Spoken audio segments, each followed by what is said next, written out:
साथियों नमस्कार। आज जानने वाले हैं माइक्रोसॉफ्ट एक्सेल में चार्ट के विषय में। ग्राफ कैसे तैयार करें, चार्ट कैसे तैयार करें माइक्रोसॉफ्ट एक्सेल में। ये वीडियो आपके लिए बहुत ही काम का होने वाला है, तो वीडियो को बिना स्किप किए आप पूरा वीडियो देखें जिससे आपको पूरा नॉलेज मिल पाए। तो सबसे पहले तो यहाँ पे हमें क्या करना है, कुछ फील्ड और डेटा बनाने हैं। मान लीजिए कि आप इंटरनेट सर्विस प्रोवाइडर हैं, आप इंटरनेट सर्विस प्रोवाइडर हैं और आप कई सारे लोगों को इंटरनेट देते हैं। तो आइए देखते हैं। सबसे पहले मान लीजिए कि आप हैं, यहां पे हम सर्विस प्रोवाइडर डाल देते हैं। चलिए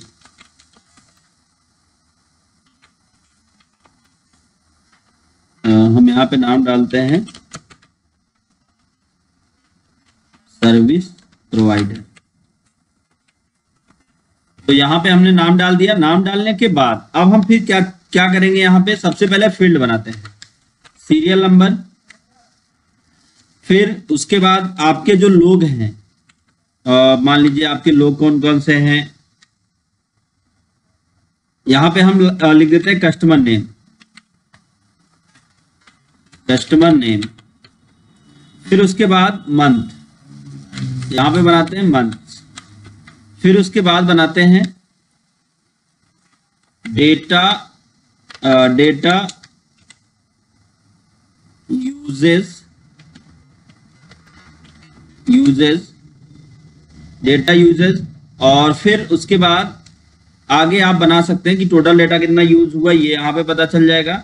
फिर उसके बाद बना सकते हैं जैसे मोबाइल फोन के लिए डेटा, तो मोबाइल का मतलब एंड्रॉइड, मतलब जो भी मोबाइल हो वो।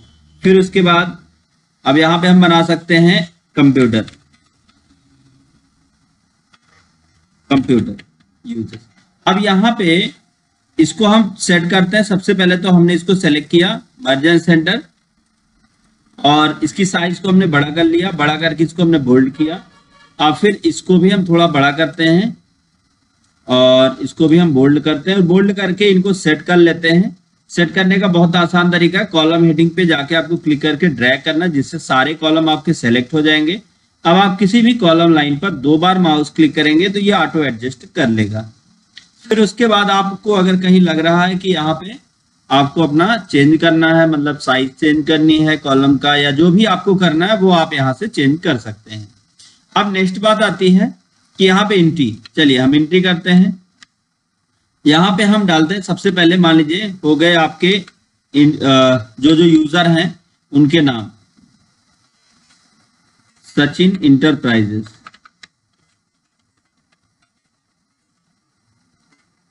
फिर उसके बाद दूसरे हो गए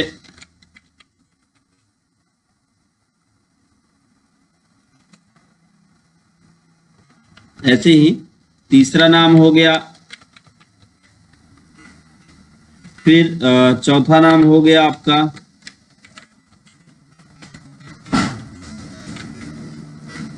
फिर 5वां नाम हो गया आपका,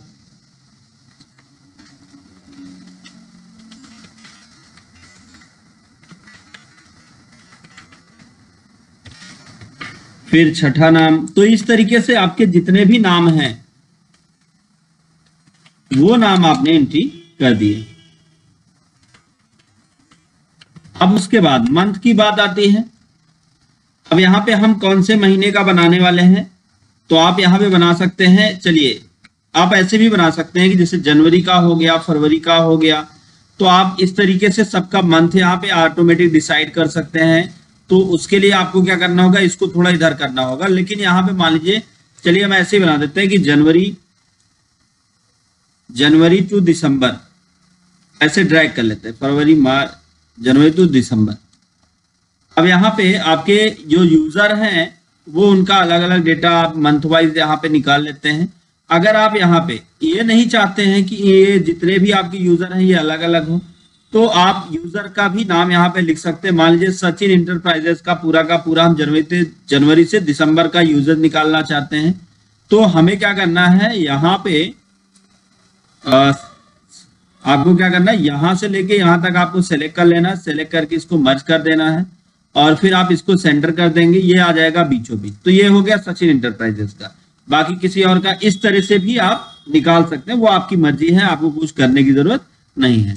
अब मान लीजिए यहाँ पे इन्होंने 150 GB यूज किया, 200 GB यूज किया, 500 यूज किया, 700 यूज किया, 300 यूज किया, 200, 100 और 150, 120 और 300 और 500 और 700, तो ये बना दिया। अब फिर मोबाइल में कितना यूज किया, अब 150 में आधा मोबाइल में कर देते हैं और आधा उसमें कर देते हैं। तो एक दो तरीका है कि आप इक्वल करें और यूजेस पे आके आब्लिक करके 2 कर दें, तो ये हो गया। अब फिर इसी का यहाँ भी कॉपी कर दें ऐसे, लेकिन यहाँ पे हमको क्या करना है, इक्वल करना है। अब आपका इससे आब्लिक करके 2 कर देना है, तो ये ऐसे बन जाएगा। अब आपको क्या करना है, इसको सेलेक्ट करके ऐसे ड्रैग कर देना है, तो सबका ऑटोमेटिक निकल के आ जाएगा। अब यहां से लेके यहां तक हमने क्या किया, इसको सेलेक्ट कर लिया और सेलेक्ट करके इस पे हमने ऑल बॉर्डर अप्लाई कर दिया, तो ये ऑल बॉर्डर हो गया। और इसको सेंटर में कर लेते हैं, इसकी पूरी फॉर्मेटिंग हमने ये कर ली। मान लीजिए कि आप एक ही का निकाल रहे हैं, आपको और भी निकालने हैं तो आप और भी यहाँ पे बना सकते हैं जितने लोग हैं आपके। तो अब हम क्या करते हैं, अब इसका हम पूरा चार्ट तैयार करना चाहते हैं। तो चार्ट हमें मान लीजिए कि यहां से तैयार करना है, कहां से, मंथ से। तो हम इसको सेलेक्ट करते हैं और फिर उसके बाद आते हैं इंसर्ट टैब में और यहाँ पे कॉलम पे, यहाँ पे आपको मिल जाएगा 2D कॉलम और 3D कॉलम, फिर सिलेंडर, फिर कोन, फिर अलग अलग आपको चार्ट स्टाइल मिल जाएंगे, आपकी जो मर्जी उस पर बना सकते हैं। लेकिन यहाँ पे देखिए एक चीज समझिए, ये जो चार्ट है ये अलग अलग आपके कंटेंट के लिए अलग अलग चार्ट आप यूज कर पाएंगे। अगर आप सोचे कि एक ही चार्ट सारे कंटेंट को डिस्प्ले करे तो ऐसा थोड़ा कम पॉसिबल होगा, या अगर करेगा भी तो आप अपने कंटेंट को बेहतर तरीके से रिप्रेजेंट नहीं कर पाएंगे। तो यहाँ पे हमने क्या किया, इस कॉलम पे आके क्लिक किया, इंसर्ट में आके कॉलम, और यहाँ पे हम 3D लेते हैं। 3D में आप कौन सा लेना चाहते हैं वो आप यहाँ पे कॉलम चुन ले, तो हमने ये चुन लिया। तो आप देखिए हमारे सामने इस तरह से चार्ट बन के आ गया। आप ध्यान से देखिए, ये हो गया डेटा यूजर, ये हो गया मोबाइल और ये हो गया कंप्यूटर। इसमें आप कलर देखेंगे तो समझ में आ जाएगा डेटा यूजर्स का क्या कलर है, मोबाइल का क्या कलर है और कंप्यूटर का क्या कलर है। तो डेटा यूजर्स में आप देखें, डेटा यूजर्स ये इतना यूज किया गया, देख रहे हैं। फिर उसके बाद मोबाइल का डेटा कौन से कलर में, रेड, तो रेड कलर का यहाँ पे आके आ गया। अभी मान लीजिए कि इसको आपने क्या किया, इसको आपने कर दिया मोबाइल वाला, मान लीजिए 60 GB यूज किया और बाकी अब इक्वल करिए, यहाँ पे माइनस लगाइए इस पे, तो ऑटोमेटिक आ जाएगा कि यहाँ पे कितना होगा। तो आप ऐसा भी कर सकते हैं कि यहाँ पे ऐसे ड्रैग कर लें और फिर उसके बाद यहाँ पे आप क्या करें, मान लीजिए ये हो गया 150 GB, तो कितना हुआ, तो यहाँ पे देखिए ऑटोमेटिक ये चेंज हो जाएगा।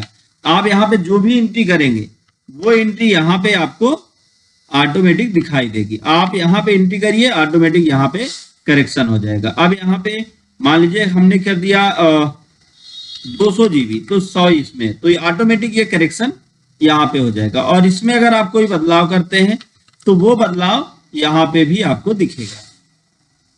तो इस तरह से आप एक एक में हर एक में अलग अलग चार्ट यूज कर सकते हैं। तो ये एक चार्ट टाइप था। अच्छा, अब इस चार्ट में कुछ चीजें और मैं आपको बताता हूं, जैसे चार्ट का लेआउट और डिजाइन। अभी चार्ट स्टाइल आप कैसी चाहते हैं, अलग अलग कलर आप यहाँ पे यूज कर सकते हैं, जो आपकी मर्जी वो कलर आप ले सकते हैं। चार्ट लेआउट की अगर हम बात करें तो यहाँ पे आपको अलग चार्ट लेआउट भी मिलेंगे। देखिए अब यहाँ पे ये कैसे दिख रहा है, फिर उसके बाद आपके कंटेंट्स कैसे दिख रहे हैं, किस महीने में कितना यूज हुआ है ये भी दिखाई देगा। अलग कंटेंट यूज देखना है तो यहाँ पे आप चार्ट को अलग अलग तरीके से रिप्रेजेंट कर सकते हैं। ये होता है चार्ट का लेआउट। चार्ट के लेआउट के साथ साथ हम चलिए चार्ट का लेआउट नॉर्मल करते हैं, जैसे पहले था ऐसे।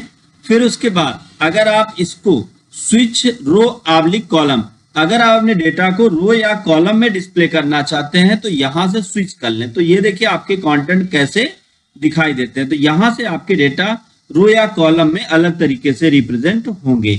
इस तरीके से आप अपने डेटा को अपनी मर्जी के अनुसार आप सेट कर सकते हैं।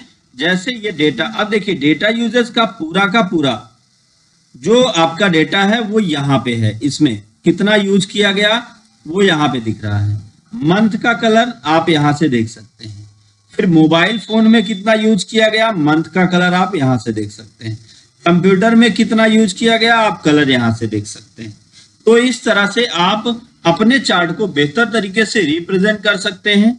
अभी यहाँ पे अगर हम बात करें, बहुत सारे और भी चार्ट हैं, जैसे पाई है, बार है, लाइन है। तो अगर आप सभी चार्ट चाहते हैं तो कमेंट बॉक्स में कमेंट जरूर करें, जिससे हम आपको बाकी चार्ट्स के भी प्रैक्टिकल दिखा पाए और एक एक चीजें समझा पाए। तो आज का वीडियो बस यहीं तक। अगर आपको वीडियो समझ में आया हो, वीडियो आपके लिए यूजफुल रहा हो, तो वीडियो को लाइक करें, ज्यादा से ज्यादा लोगों तक शेयर करें ताकि उनको भी नॉलेज मिल पाए। दोस्तों thank you so much video को अंत तक देखने के लिए।